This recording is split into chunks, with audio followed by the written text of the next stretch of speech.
الرحيم نحمده ونصلي على رسوله الكريم أما بعد قال الله تعالى قل إن كنتم تحبون الله فاتبعوني يحببكم الله وقال النبي صلى الله عليه وسلم لا يؤمن أحدكم حتى أكون أحب إليه من والده وولده والناس أجمعين. جناب صدر، حضرات حکم اور عزیز ساتھیوں، آج کے اس نشست میں اطاعت رسول صلی اللہ علیہ وسلم کو اپنا موضوع بنا کر اطاعت رسول صلی اللہ علیہ وسلم کے تعلق سے کچھ عرض کرنا چاہتا ہوں. امید ہے کہ آپ حضرات میری ہمت افزائی فرمائیں گے. حضرات، ابھی میرے خطبہ مسنونہ کے دوران ایک آیت کریمہ تلاوت کی تھی جو اطاعت رسول صلی اللہ علیہ وسلم پر دلالت کرتی ہے، اور اس کا مطلب یہ ہے کہ محمد صلی اللہ علیہ وسلم آپ لوگوں کو بتا دیجئے، ان کو باخبر کر دیجئے، اگر تم اللہ کے محبوب اور لاڈلے بننا چاہتے ہو، اللہ کی خوشنودی اور رضامندی کو جویا ہو، تو میری اطاعت کرو، میری اتباع کرو اور میرا کہنا مانو اور اسی پر عمل کرو. آج ہم پر جو مصائب و عالم کے طوفان آ رہے ہیں اور جن مظالم کے پہاڑ توڑے جا رہے ہیں، وہ اپنی روش بدلنے اور غیروں کا طریقہ اپنانے کا نتیجہ ہے. اس لیے کہ یہ ایک حقیقت ہے، جب انسان راہ راست سے ہٹتا ہے تو بھٹکتا ضرور ہے، اور جب بھٹکتا ہے تو در بدر کی ٹھوکریں کھانا اس کا مقدر بن جاتا ہے. حضرات، ابھی آج کے اس دور میں ہم یورپ کے دلدادہ اور مغرب کے پرستار بن گئے، اس کی اندھی تقلید کو اپنے لیے باعث فخر و عزت سمجھنے لگے اور اس کے فیشن میں اپنے آپ کو رنگ دینے کی کوشش میں لگ گئے. اس کے برعکس اپنے رسول صلی اللہ علیہ وسلم کی اطاعت کو اپنے لیے باعث ننگ و آر سمجھنے لگے، حضور کی پیروی سے پہلو تہی برتنے لگے، آپ کی تقلید سے روگردانی کرنے لگے. نتیجہ یہ ہوا کہ ہم اپنی چال بھی بھول گئے اور اس مسئلے کے مصداق ہو گئے. کوا چلا ہنس کی چال اور اپنی چال بھول گیا.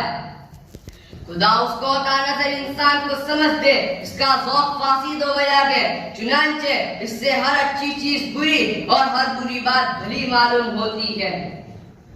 عزیز ساتھیوں، آپ نے تاریخ کے صفحات میں بڑے بڑے عاشقوں کی داستان پڑھی ہوگی، نامور اور مشہور لیلاؤں کی کہانیاں سنی ہوگی.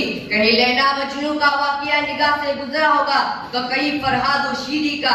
لیکن تاریخ اسلامی کا مطالعہ کرنے سے ہمیں ان عاشقان رسول صلی اللہ علیہ وسلم اور متبعین حضور کا سراغ ملتا ہے کہ جنہوں نے آپ کی اطاعت شیاری کی ایسی نظیر قائم کی ہے کہ جس کا کوئی ثانی نہیں. اگر تفصیل جاننی ہو تو سیرت کے اوراق کا مطالعہ کرو، حب نبی کا باب پڑھو، واقعات صحابہ کی رودات سنو، اصحاب بیعت رضوان اور صلح حدیبیہ کی جانثاری و فداکاری کی معلومات حاصل کرو.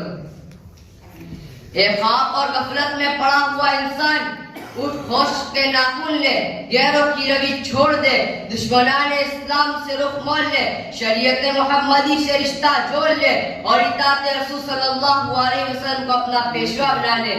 ورنہ یاد رکھ، نہ تو تجھے دنیائی میں کامیابی ملے گی اور نہ ہی آخرت میں. حضرات سامعین، میں صاف دو ٹوکے دینا چاہتا ہوں کہ کوئی قوم اللہ کے رسول کے طریقوں کو چھوڑ کر راہ سنت سے ہٹ کر سربلند نہ ہوئی ہے اور نہ ہو سکتی ہے، بلکہ اس کا ایمان ہی اس وقت تک کامل نہیں ہو سکتا جب تک کہ وہ اپنے رسول سے محبت اور آپ کی اطاعت نہ کرے. فرمان نبی ہے، لا یؤمن احدکم حتی اکون احب الیہ من والدہ وولدہ والناس اجمعین. اس کا مطلب یہ ہے کہ تم میں سے کامل ایمان والا اس وقت تک نہیں ہو سکتا جب تک کہ میں اس کو اس کے آل و اولاد اور تمام لوگوں سے بڑھ کر محبوب نہ ہو جاؤں. لہذا ہمیں اپنا محاسبہ کرنا چاہیے، اپنے دلوں سے غیروں کی محبت نکال کر پھینکنی چاہیے. یہ ایک نعمت غیر مترقبہ ہے، اس میں صرف اور صرف اللہ اور رسول کی محبت رچنی اور بسنی چاہیے. اسی میں نجات بھی ہے اور کامیابی بھی. محبت محض دعوے کی چیز نہیں بلکہ کر کے دکھانے کی چیز ہے. حضرات میں آخر میں اللہ سے دعا کرتا ہوں کہ اللہ اپنی اور اپنے رسول کی سچی محبت ہمارے دلوں کو معمور فرما دے اور ایسی محبت عطا فرمائے جو دنیا اور آخرت میں کام آوے اور نیک نامی کا سبب۔ اپنی تقریر کو شعر کے ساتھ ختم کرنا چاہتا ہوں۔ ارے مجنوں ہوا بدنام تو لیلا کو دل دے کر، ارے مجنوں ہوا بدنام تو لیلا کو دل دے کر، اگر میرے نبی کو دل دیا ہوتا تو کیا ہوتا؟ یورپ کی غلامی پہ رضامند ہوا تو، یورپ کی غلامی پہ رضامند ہوا تو، مجھ کو تو گلا تجھ سے کہ یورپ سے نہیں ہے، وما علیہ الا اللہ۔